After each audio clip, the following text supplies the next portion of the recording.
Hello and welcome into NJCAA All Access. I'm Zach McKinstry, and just like the weather here in Charlotte, North Carolina, baseball and softball season is heating up.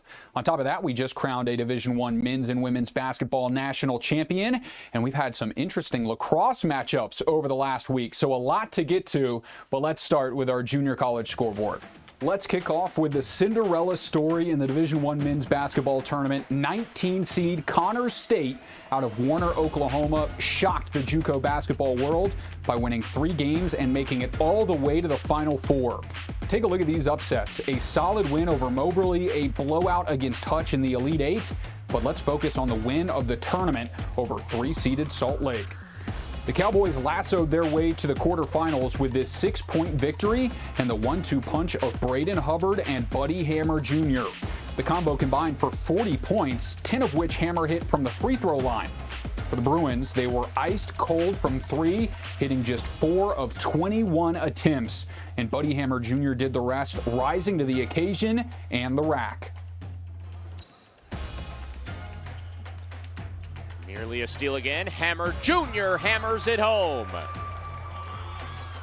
Connors State was a great story, but would ultimately fall to Triton in the semifinal, and the Trojans would go on to the national championship to take on the #1 overall Barton Cougars. The depth of this Barton squad was incredible this season and was showcased in the title game. Lajay Jones did his thing, but it was Miles Thompson and Ring Malith that led the scoring in this one. Thompson had a 27-point double-double, and Malith drilled 4 3-pointers on his way to 22 points, while the Cougars staved off a couple of Trojan comeback attempts. Ultimately, Barton was too much for Amar Aguilard and Dior Connors, and in front of a packed house in Hutchinson, here's what the final horn sounded like. And for the first time in program history, Barton Community College is national champions in the Division I level. The Cougars have done it.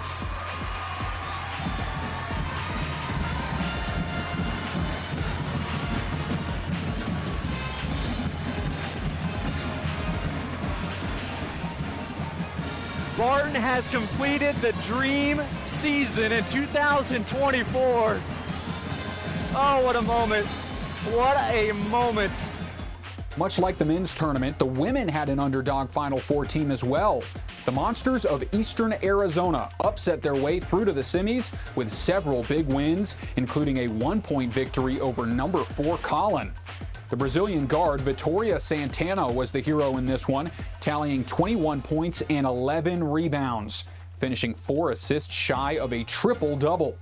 Her great play was matched by Wyatta Jennings, who filled up the stat sheet in just about every category, but it all came down to this clutch bucket in the final minute. Seen quite a few of these 1-point games, our last 3 now, possibly coming down to the final point. Santana in motion though, boosts it up to 2 with her 21st point of the game. And if you thought that game was good, the national championship was even better. #1 Hutch completed the perfect season, outlasting the reigning champ, Northwest Florida State, in overtime. This was an absolute battle, with both teams trading blows, and Hutchinson would jump out to a number of big leads. But every time it looked like the Blue Dragons would pull away, the Raiders would answer with a quick run of their own. Once down 13 in the third quarter, this bucket gave Northwest Florida the lead heading into the fourth. They had the advantage in the final seconds, Hutchinson needing a basket to tie. Muggeridge gets the shot off, and it's good. But she's whistled for a travel first, and when it looks like all hope was lost, Haley Jackson is fouled on the 3-point attempt. She needs all 3 shots with the second remaining to send it to OT, and with ice in her veins and the title on the line, Jackson drills them. Hutch had all the momentum in the extra period, going on a big run to lead by 6. And from then on out, it was smooth sailing, and emotions poured out as the Blue Dragons finished 37-0, culminating with a national championship in Casper, Wyoming.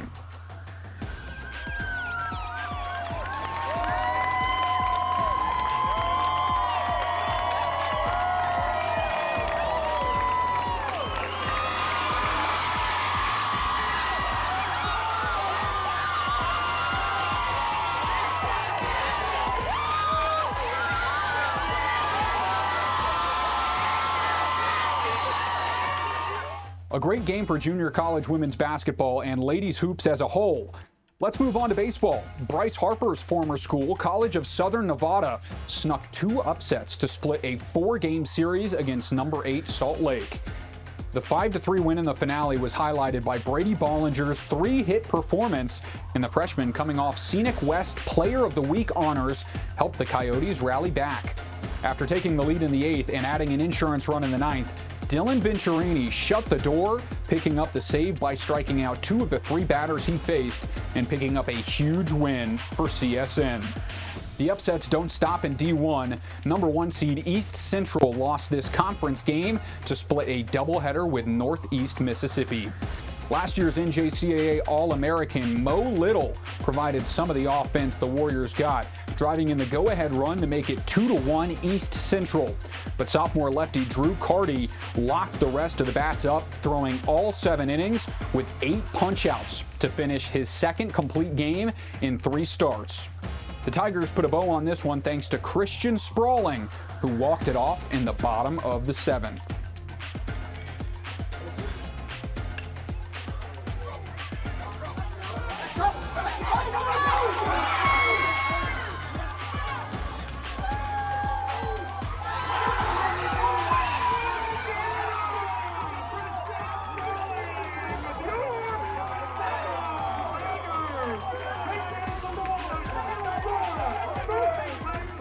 Let's move to softball, where another top team fell.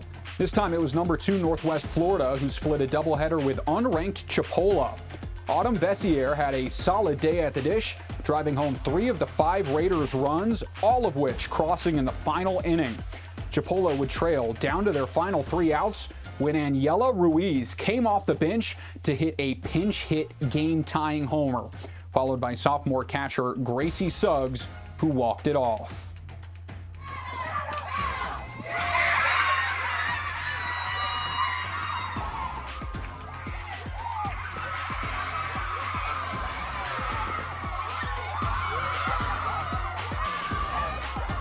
Big-time game in men's lacrosse. Nassau took down CCBC Essex in a thriller between the top 3 teams.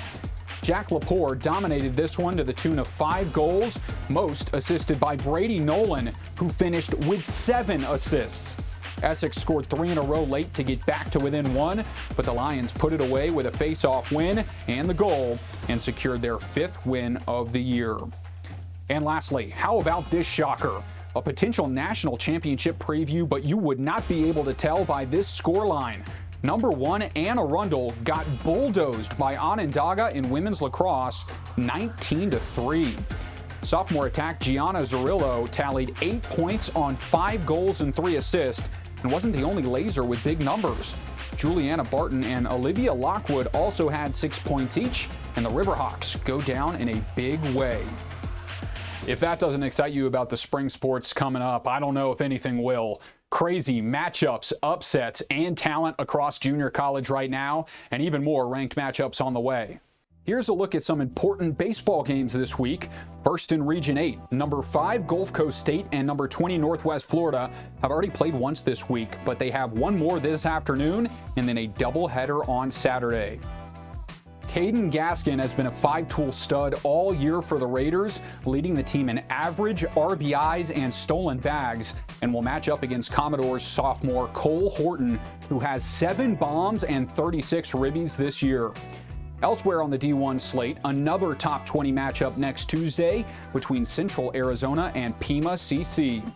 The Vaqueros sport one of the best pitching staffs in the nation with a 1.95 ERA, but will get tested by this good Aztecs lineup, who is hitting .317 as a squad this year.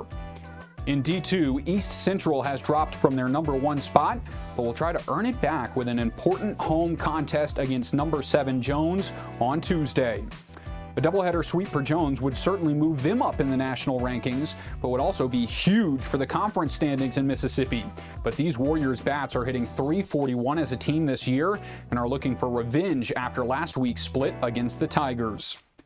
Over to softball. Texas pits Grayson against McLennan in what is one of the best matchups of the young season. Both of these teams can mash, each with over 50 homers this year, and the Highlassies have a perfect record on the line. For Grayson, already 7 losses on the year, but a win against McLennan would definitely change the perception about this squad. And lastly, in D2 softball, Region 10 has a good one on Tuesday. Bryant and Stratton of Virginia and Lewisburg. Both teams have impressed this year, with the Bobcats getting a 15 ranking in the last poll, but the Canes love the long ball. They have 67 homers in 33 games this year and will face a great pitching staff in a midweek doubleheader. So keep your eye on all of those matchups. Definitely going to be some shuffling in the rankings next week. All right, we're going to toss to a break, but on the other side, we recap our basketball season with our Division I men's and women's basketball tournament recap videos. Stay with us. Intensity fuels these champion student athletes to greatness.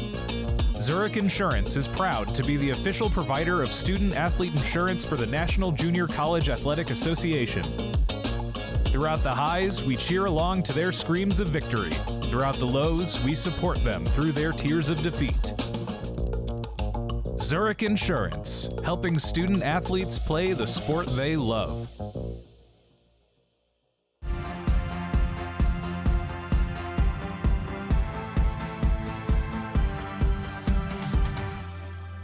I have a little birthday message for you from someone too. I heard you really love basketball. You're a good shooter and a good dribbler. Happy birthday, MJ, and I hope you enjoy your day. Thank you. You're welcome.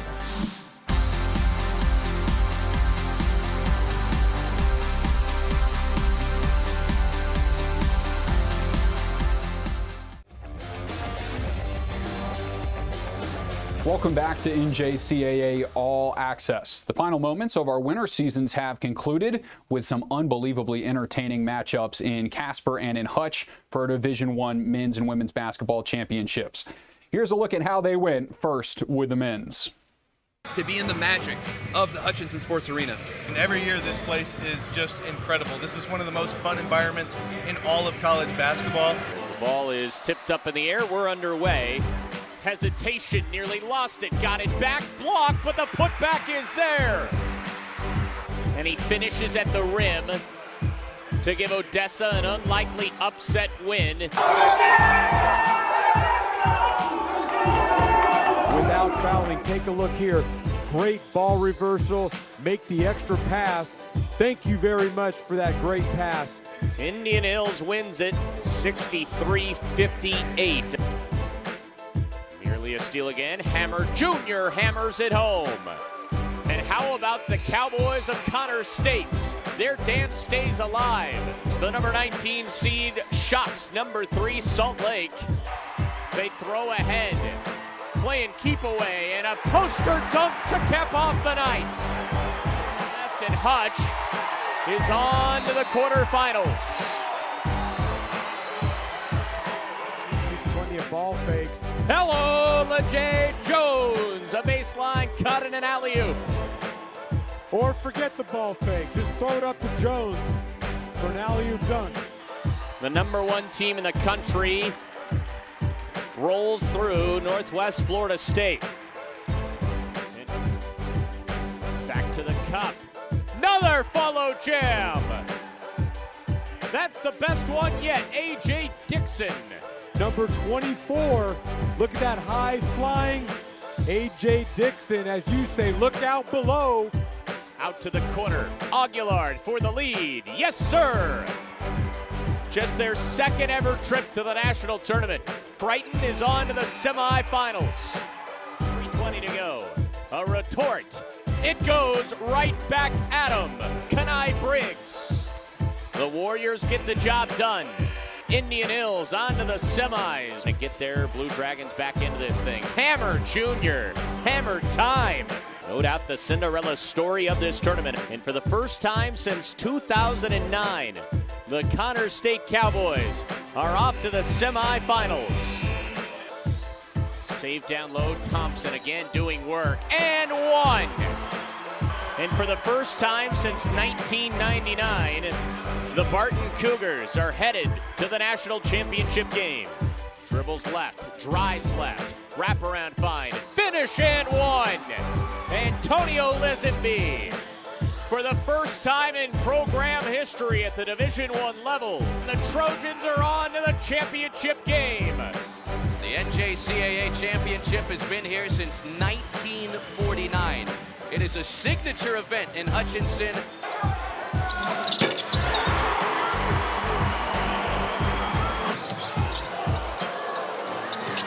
This year belongs to the Barton Cougars.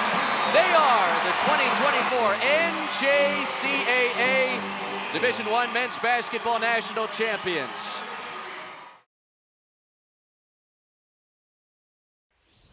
We welcome you out to Casper, Wyoming, the home of the 2024 NJCAA Division I Women's Basketball Championships, and we are officially underway in Casper. Offense from the Apaches. They swing it to the near side, and that's Clara Gonzalez onto the board. Way to make all the little plays, and here you see the best player, leading scorer, getting a basket to go in the second half right on time. Dodge City earns the trip into the second round for the first time in program history through Shania and a reverse layup. That was the play of the game. They get it to Dolan with the shot clock winding down, and she might have just sealed the coffin with that one. And another upset. The 20 seed beats number 13. Right now, everything going Casper's way on both sides of the ball as they get a deflection and steal, and a little razzle-dazzle behind the back for the diamond transition. Everything going Casper's way right now. The first round officially wrapped up. Lady Raiders move on to take on Shelton State, the number 6 seed. Good idea, transition for the Blue Dragons, and there she is! The Hutch keeps dancing in Casper. Wabash Valley rallies, and the Warriors move on to the quarterfinals. Starts out the half well. North Dakota State, their story comes to a close. Santana in motion, though. Division I championships see a 20 seed into the quarterfinals, taking down the Cougars of Collin College. And run like they do in this game. Runkeridge with the kick outside. She's leading them in assists today and gets her 5th. First of 4 tickets punched. They take a place in the semifinals. Odessa's got to run. Final heave. And she makes it, but did she get it off in time? But what a heartbreaker. What a tough way to lose. Both teams deserved this one. 7-0 run to close this one out for EAC. And the Gila Monsters are still dancing in March. Tomorrow, the Final Four begins. We get the Warriors and the Raiders. Ball with the and one. The Raiders knew it. The fans knew it. And now we all know it. They are here to go back-to-back. Nice heave inside. Norris finding the wire inside to send that ball along. The defending national champ versus the undefeated Hutchinson Blue Dragons. Could you write a better matchup? So the top seed and the 3 seed in Casper, Wyoming. In it comes to Jackson. She hoists it up. She's fouled. Wow. With 7/10 of a second left. Jackson for the tie. It bounces in. 7/10 of a second left, and we've got overtime again. Pushes the break. They don't stop ball. Jackson again delivers in overtime. The Blue Dragons breathe fire in Casper. Hutchinson is the 2024 NJCAA Division I champion for the first time in program history. It was a fantastic championship season, and now we can shift all of our focus to the spring season. Speaking of, we've got spring sports rankings on the way, so stay with us on NJCAA All Access.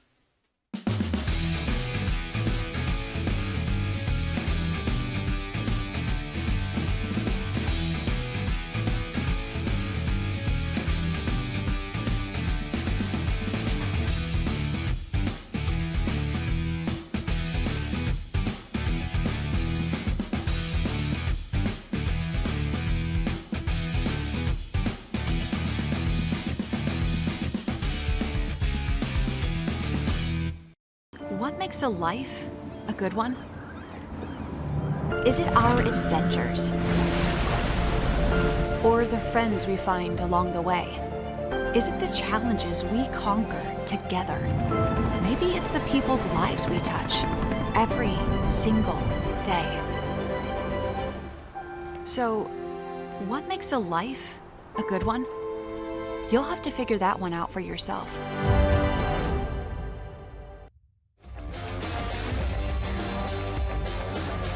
Welcome back to the NJCAA Network. I'm Zach McKinstry, and let's jump into the rankings of 3 of our spring sports. First with Division I baseball. 3 big changes in the top 5. Central Arizona, Iowa Western, and Weatherford all move up, while Georgia Highlands and Pensacola State take big tumbles. The biggest jump goes to Kansas City, Kansas, who climbs 7 spots up to 11, and Navarro makes an appearance at 18. In Division II, a new number 1 is LSU Eunice, who is 33-2 this year. Nothing too crazy happening outside of that, though. Northern Oklahoma Enid and Lake Sumter College move into the poll at 19-20. D3 has a new top dog as well. Dallas College Eastfield jumps RCSJ Gloucester, but not a unanimous number 1 as Northampton moves to 2nd, also receiving a first-place vote. In softball, no changes in D1 until the 9 spot. Everyone behind jumps up a mark as Wallace State Hansfield drops 6 spots to 15. John A. Logan gets in at 19, while San Jacinto drops to 20. D2 softball, same story, no changes until 9th. East Central drops to 12, swapping spots with Des Moines area. Plenty of Mississippi squads getting some love, though, as Hines CC enters at 16. In D3, Patrick and Henry move up to 2nd after being 4th, and Corning tumbles 3 spots from 3rd to 6th. And we close out with lacrosse rankings. No changes in the men's as the top 5 stays the same, with Hartford unanimously at the top. And in women's, Onondaga hurdles Anne Arundel after their big win, but the rest of the rankings remain the same. Well, that completes our rankings, which means it is now time for a busy segment of JUCO Gems. Today we go over some highlights from our basketball championships, as well as the Butler Grizzlies, who make a couple appearances, and a barrier-breaking track star among this week's highlights. We start in Hutch, and how about this putback dunk by Antonio? Floats like a butterfly, stings like a lizenbee. The sophomore transfer from the University of Maine averaged 5 points and 7 rebounds a game this year, but came up big with this monstrous follow in the upset win over number 2 South Plains in the Elite 8. On the women's side, it's North Dakota SCS and Shania Nichols-Vanett. Filthy spin on the baseline and the touch to finish off the reverse lay. The freshman from St. Paul, Minnesota reaches deep in her bag for that one, spinning it off the glass and in an opening round victory over Eastern Florida State, 54-46. Second straight appearance for Butler in our JUCO Gems. This time it's softball and Corey Schoenfeld. What a diving effort to reach this blooper. Full extension for Schoenfeld, and she gets the jersey dirty, making a 5-star catch. And while that's happening, 100 feet away, Grizzlies baseball is making plays like this. Anibal Rivera looking like Nolan Arenado, charging this ground ball on the bare hand and firing a heat-seeking missile to first to get the out against Crowder. Lastly, how about Anna Patino for RCSJ Cumberland, becoming the first female track and field athlete in the school's history by running the 200 at the Osprey Open this week. Congrats to Anna on that groundbreaking feat as we wrap up today's JUCO Gems. A fun segment of JUCO Gems, and excited to see more spring highlights as we move deeper into the spring season. If you see a highlight that you think deserves to be featured, make sure to tag us at NJCAA Network, and we'll be sure to get it on the show. Thanks everybody for tuning in today here on NJCAA Network. I'm Zach McKinstry, and we will be back a week from today for more NJCAA All Access. Take care.